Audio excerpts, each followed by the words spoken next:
Hello guys, जय हिंद। आप सभी की बहुत दिनों से डिमांड थी कि सर गेस पेपर ले जाएं। अब आपके एग्ज़ाम आ गए हैं। 22 मई से आपके एग्ज़ाम स्टार्ट होने जा रहे हैं, तो हमने आपके लिए अब लगातार आपके हर एक सब्जेक्ट के हम आपको गेस पेपर दे देंगे। अगर आप जितने भी क्वेश्चन हम आपको बता रहे हैं, अगर आप इतने क्वेश्चन पढ़ के जाओगे तो जितने भी क्वेश्चन आपके एग्ज़ाम में आएंगे वो सारे क्वेश्चन आपको यहाँ पर देखने को मिल जाएंगे। 100% डन है। इस गेस पेपर का जो पीपीटी है इसे मैं अपने एप्लीकेशन में भी अपलोड कर दूंगा। जो बीएड फर्स्ट ईयर के हैं, फर्स्ट ईयर वाले कोर्स में, जो सेकंड ईयर वाले हैं सेकंड ईयर वाले कोर्स में, वहाँ पर मैं अपलोड कर दूंगा।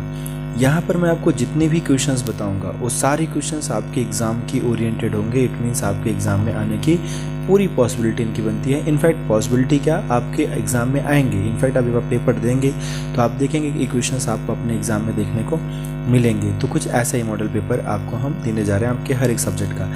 तो आज का जो हमारा सब्जेक्ट है हिंदी शिक्षण। तो गाइस, लेकिन उसके पहले अगर आप चैनल पे पहली बार विजिट किए हैं और आप चौधरी चरण सिंह विश्वविद्यालय से बीएड कर रहे हैं तो आप सभी को हमारा चैनल सब्सक्राइब कर लेना चाहिए, क्योंकि यहाँ पर आपके जितने भी अपडेट होते हैं वो सारे अपडेट ला के देते हैं। साथ ही साथ हम आपकी कुछ क्लासेस भी आपका रन करते हैं, कुछ वीडियोज़ भी हम आपको डालते हैं एजुकेशनल। आपके सिलेबस के गेस पेपर तो मैं आपको दे ही रहा हूँ, लेकिन अगर आप चाहते हैं जो भी यहाँ पर गेस के पेपर आपको बताए जा रहे हैं, जितने भी क्वेश्चन बताए जा रहे हैं, इनका प्रॉपर नोट्स भी आपको मिल जाए, इनकी प्रॉपर वीडियो लेक्चर्स भी आपको मिल जाए, तो आपको हमारा एप्लीकेशन डाउनलोड करना होगा, लेट्स इजी टू लर्न। जहाँ पर बड़े ही रिजनेबल प्राइस में, नियर अबाउट एक बुक के प्राइस के इतने में आपको वहाँ पर एक कोर्स मिल जा रहा है, जिसमें आप एनरोल्ड होकर अपनी तैयारी भी अच्छे से कर सकते हैं। ये सारे क्वेश्चंस के वीडियोज़ वहाँ आपको देखने को मिलेंगे। तो चलिए गाइज, आज का वीडियो स्टार्ट करते हैं, जहाँ पर हम टीचिंग ऑफ हिंदी यानी हिंदी शिक्षण के हम गेस पेपर की बात करेंगे कि कौन कौन से क्वेश्चंस पढ़ लिए जाएं। और ख़ास बात ये है कि हम यूनिट वाइज लिखे हैं और प्रत्येक यूनिट में आपको 2 से 3, मैक्सिमम 2 या 3 क्वेश्चंस देखने को मिलेंगे। कुछ ही ऐसे यूनिट होंगे जहाँ पर 4 क्वेश्चंस लिखे गए होंगे।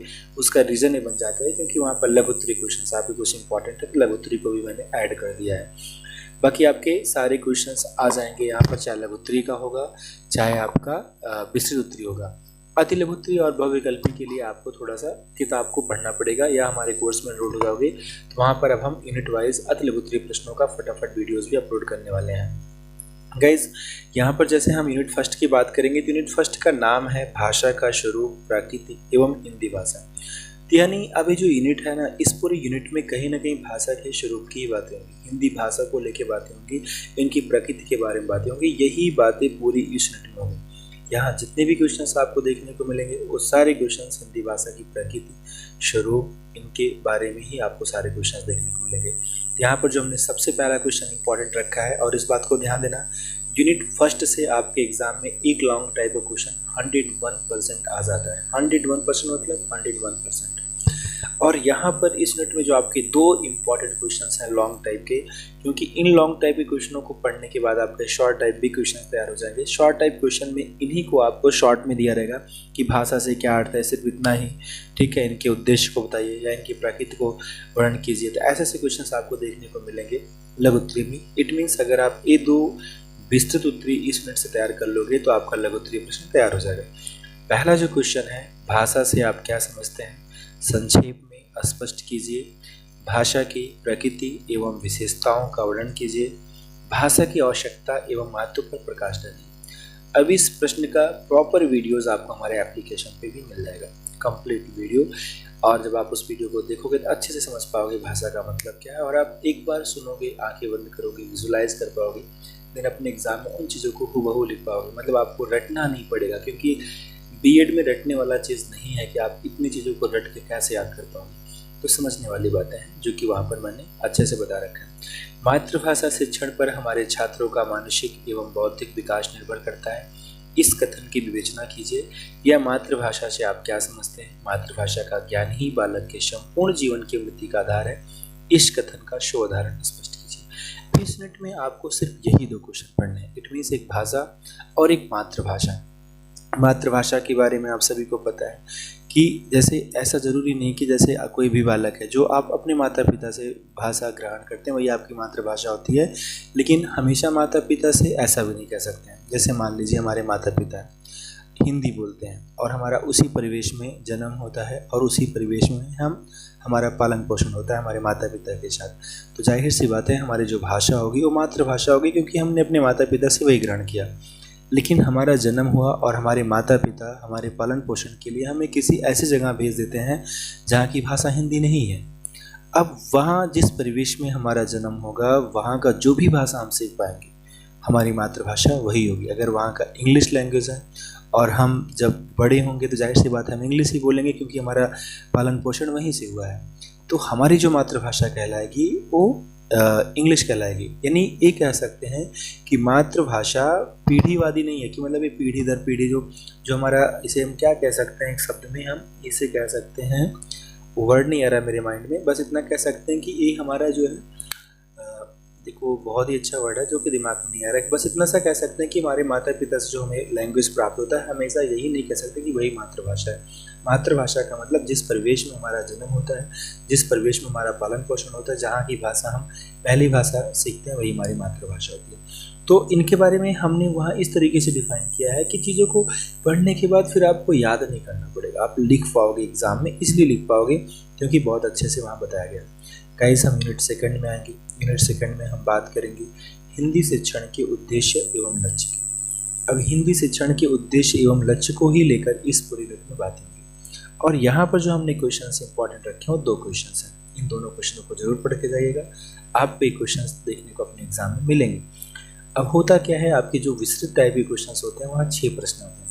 6 प्रश्नों में किन्हीं 3 का आपको आंसर देना होता है, अथवा करके आते हैं। तो जो हम आपको बता रहे हैं उनमें से वो सारे क्वेश्चन फंस जाएंगे। यूनिट सेकंड का जो पहला क्वेश्चन है, हिंदी भाषा शिक्षण के सामान्य उद्देश्य का विस्तार पूर्वक वर्णन कीजिए, या मातृभाषा हिंदी शिक्षण के प्रमुख उद्देश्य कौन से हैं, माध्यमिक एवं उच्च माध्यमिक कक्षाओं की दृष्टि से इनका उल्लेख कीजिए। या यही क्वेश्चन आपके एग्जाम में आ सकता है कि प्रथम भाषा मतलब मातृभाषा की बात कर रहे हैं, द्वितीय भाषा के रूप में हिंदी शिक्षण के उद्देश्य का वर्णन कीजिए। प्रथम भाषा और द्वितीय भाषा के हिंदी शिक्षण का उद्देश्य आपको लिखना है। तो हिंदी भाषा शिक्षण को लेकर यह प्रश्न है हमारा, जो कि बहुत ही इंपॉर्टेंट है।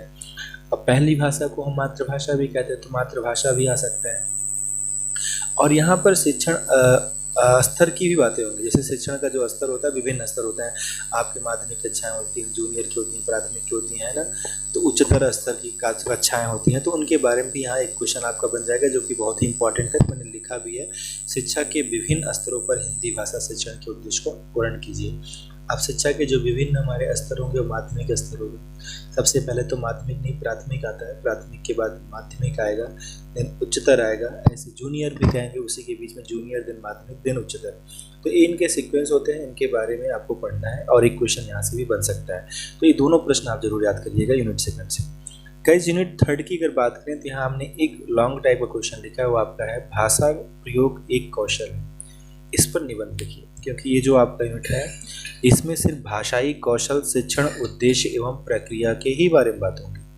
तो यहाँ पर जो हमारा पहला क्वेश्चन होगा, वो पहला क्वेश्चन लॉन्ग टाइप का है। क्वेश्चन बड़ा छोटा सा दिख रहा है लेकिन लॉन्ग टाइप का है। भाषा प्रयोग एक कौशल है, इस पर निबंध लिखिए। बहुत ही इंपॉर्टेंट क्वेश्चन है, ध्यान दीजिएगा। अब जो बाकी क्वेश्चन है वो इम्पॉर्टेंट आपके हैं और वो लघुत्री में आपको देखने को मिलेंगे। जैसे जब भाषा कौशल की बात करेंगे तो यहाँ पठन कौशल की बात होगी, लेखन कौशल की बात होगी, वाचन कौशल की बात होगी। तो इन सारी चीज़ों की बातें होंगी और इनमें से कोई भी क्वेश्चन बन सकता है। चाहे आपका छोटा सा क्वेश्चन आ जाए, पठन कौशल को विस्तार पूर्वक लिखिए, या लेखन कौशल को, या वाचन कौशल को। तो इन तीनों को थोड़ा सा पढ़ लेना। पठन कौशल में पढ़ने के बारे में बातें होंगी, लेखन कौशल में लिखने के बारे में, वाचन में बोलने के बारे में। तो ज़्यादा कुछ याद करने वाली चीज़ें नहीं है, बस समझने वाली चीज़ें हैं। आपको समझना है, जो कि मैंने अपने एप्लीकेशन पे सारे क्वेश्चनों को मैंने ऐड किया है, अच्छे से समझा रखा है। एक बार समझ जाओगे, याद नहीं करना पड़ेगा, इसलिए अपने एग्जाम में लिख पाओगे।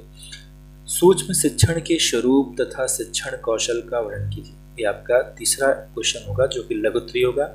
And last one is that very important कह सकते हैं, उद्दीपन परिवर्तन कौशल से क्या तात्पर्य। इस क्वेश्चन को जरूर पढ़ जाइएगा, यह क्वेश्चन आपको देखने को पक्का मिल जाएगा।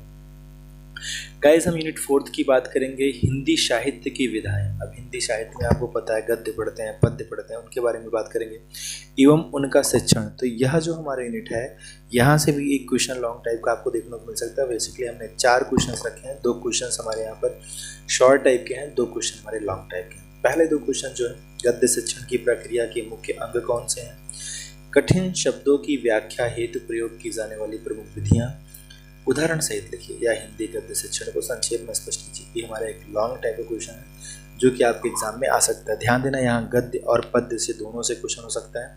तो हमने गद्य वाला शामिल किया है, लेकिन पद्य के बारे में भी थोड़ा बहुत आप जरूर पढ़ के जाइएगा। दूसरा क्वेश्चन होता है द्रुत पाठ से क्या आशय है। अभी जो क्वेश्चन है एक नया शब्द है द्रुत पाठ, तो यहाँ पर लोगों को कन्फ्यूजन होगा। जब आप इसे नहीं पढ़े रहोगे तो आप नहीं लिख पाओगे, इसलिए जरूर पढ़ के जाइएगा, क्वेश्चन इंपॉर्टेंट है। इसके प्रमुख उद्देश्य क्या है। कक्षा 7 के छात्रों के लिए द्रुत पाठ शिक्षण हेतु आप कौन सी विधियाँ अपनाएंगे, तर्क सहित उत्तर दीजिए। गाइस, तीसरा क्वेश्चन हमारा जो है एक शॉर्ट टाइप क्वेश्चन है, पाठ योजना से आप क्या समझते हैं, इसकी उपयोगिता को स्पष्ट कीजिए। And last one is that, इकाई योजना से आप क्या समझते हैं, स्पष्ट कीजिए। ये दोनों क्वेश्चन शॉर्ट के हैं, लेकिन दोनों क्वेश्चन इंपॉर्टेंट हैं, एग्जाम में बन जाएंगे।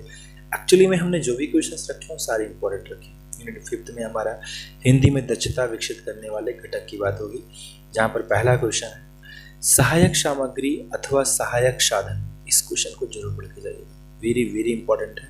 जो हमारे 6 लॉन्ग टाइप के क्वेश्चन होंगे उसमें एक क्वेश्चन आपका जरूर हो सकता है। का अर्थ स्पष्ट कीजिए। हिंदी भाषा शिक्षण में प्रयोग होने वाले विभिन्न सहायक साधन या सामग्रियों का संक्षिप्त विवेचना कीजिए। अथवा यही क्वेश्चन लिख के आ सकता है कि दृश्य श्रव्य साधनों। देखो, जब आपने बात कर ली सहायक सामग्री में बहुत सारी चीज़ें होंगी। दृश्य श्रव्य सामग्री, दृश्य मतलब जो देख के आप शिक्षा ग्रहण करते हैं, श्रव्य मतलब जो सुन के होता है। और दृश्य श्रव्य की बात करें तो ऐसी भी सामग्रियाँ आएंगी जिसमें आप देखते भी हैं सुनते हैं, दोनों चीज़ें साथ। जैसे टेलीविजन हो गया, आप देखते भी हैं सुनते भी हैं, तो उनके थ्रू जो आप शिक्षा प्राप्त करते हैं वो दृश्य श्रव्य साधन में आ जाएंगे। तो यहाँ एक दृश्यात्मक भी हो सकता है कि ओनली दृश्य से ही क्वेश्चन आ जाए, ओनली श्रव्य से भी क्वेश्चन बन सकता है। तो जब आप इस क्वेश्चन को तैयार करोगे तो बहुत सारे छोटे क्वेश्चन भी आपके तैयार हो जाएंगे। तो दृश्य श्रव्य साधनों से आप क्या समझते हैं। अब यहाँ पर दृश्य वाले साधन भी बात की जाएंगे, श्रव्य वाले के भी, लेकिन कभी कभी क्वेश्चन लघुत्तरी में सिर्फ दृश्य का ही आ जाएगा, तो दृश्य के बारे में आप पढ़े रहेंगे तो आप बता पाएंगे, श्रव्य के बारे में आप पढ़े रहेंगे तो बता पाएंगे। और दृश्य और श्रव्य भी आ गया तो कोई दिक्कत नहीं, दोनों को आप पढ़े रहेंगे, दोनों के बारे में भी बता पाएंगे। ऐसे बहुत सारे कॉमन एग्जाम्पल्स मिलेंगे, है ना, इनको आप दृश्य श्रव्य के अंतर्गत रख सकते हैं। तो इनका एक क्वेश्चन आ जाएगा। दूसरा क्वेश्चन गाइस यहाँ से बनता है कंप्यूटर की सहायता द्वारा अनुदेशन तथा कंप्यूटर सहायक अनुदेशन का संक्षेप में विवेचना कीजिए। यह क्वेश्चन भी इंपॉर्टेंट है आपका, इसको भी पढ़ के जाइएगा। चलिए आगे बात कर लेते हैं। यूनिट 6 का परीक्षण एवं मूल्यांकन, यह आपका लास्ट यूनिट है और लास्ट यूनिट से भी एक क्वेश्चन आपके एग्जाम में बन जाता है। और इसका जो पहला क्वेश्चन है वो बहुत ही इंपॉर्टेंट है, दूसरा भी बहुत इंपॉर्टेंट है, तीसरा भी बहुत इंपॉर्टेंट है, तीनों इंपॉर्टेंट है। मैंने अनइम्पॉर्टेंट क्वेश्चन नहीं रखे हैं, पहले लिखा है वेरी इंपॉर्टेंट क्वेश्चन, तो जो कलेक्शन दे रहा हूँ वेरी इंपॉर्टेंट का है। ज़्यादा क्वेश्चंस नहीं, मैं काउंट करके दिखा दूंगा, बहुत ही कम क्वेश्चंस हैं। इतने क्वेश्चन पढ़ के आप एक सब्जेक्ट अगर तैयार हो रहा है, that's important, that's very nice कि आप कम चीज़ों को पढ़ के अपने एग्जाम बेहतर कर सकते हैं। पहला क्वेश्चन है मूल्यांकन का अर्थ स्पष्ट कीजिए, इसके उद्देश्य एवं महत्व की विवेचना कीजिए। हिंदी भाषा शिक्षण में मूल्यांकन की प्रविधियों का संक्षेप में वर्णन कीजिए। हिंदी शिक्षण में मूल्यांकन का क्या महत्व है, इसके प्रमुख प्रकारों का वर्णन कीजिए। दूसरा है वस्तुनिष्ठ परीक्षा से आप क्या समझते हैं, वस्तुनिष्ठ परीक्षा के विभिन्न प्रकार का वर्णन कीजिए। And last one is that अनुसंधान से आप क्या समझते हैं। तो गाइस, यहाँ जो क्वेश्चंस हैं इनको सिर्फ पढ़ना है, समझना है, एक बार चीज़ें दिमाग में आ जाएंगे, कहीं कोई दिक्कत नहीं होगा। और अगर आप चाहते हैं प्रॉपरली तैयारी करना है तो बिल्कुल देर ना करें, आप सभी लोग हमारा एप्लीकेशन डाउनलोड कर सकते हैं। एप्लीकेशन का नाम है लेट्स इजी टू लर्न, इसी वीडियो के डिस्क्रिप्शन बॉक्स में लिंक दे देंगे, वहाँ से जाके आप डाउनलोड कर लेना एप्लीकेशन को। और जितने प्रश्न हैं आपके सारे बेहतरीन क्वेश्चंस हैं, आपके एग्जाम में 101% फंसेंगे। आप देख सकते हैं यहाँ पर आपका 3 क्वेश्चन हुआ, यहाँ पर आपका 2, 5 हुआ, 5, 4, 9 हुआ, और 9, 4 आपका 13 हुआ, 13 और 2 आपका 15 हुआ, 15, 2 17 क्वेश्चन। 17 क्वेश्चन में आपके लॉन्ग टाइप के जो क्वेश्चन होंगे लगभग वो 7, 8 या 9 क्वेश्चन होंगे, बाकी शॉर्ट टाइप क्वेश्चन है। तो इतने ही क्वेश्चन मैंने दिए हैं। एक किताब से 17 प्रश्न अगर आप तैयार कर लेते हैं, अच्छे से पढ़ लेते हैं, तो अपने 17 क्वेश्चन मतलब बहुत ज़्यादा नहीं होता, बिल्कुल भी कम होता है। जब वीडियो आप देखोगे तो आप इतने ही लगभग वीडियोज़ मिल जाएंगे। हिंदी का अभी 3 यूनिट का वीडियो वहाँ पर अपलोड हो गया, जबकि मैंने 5 यूनिट तक काम कर लिया है। इनके वीडियोज़ 1-2 दिन के अंदर अपलोड हो जाएंगे।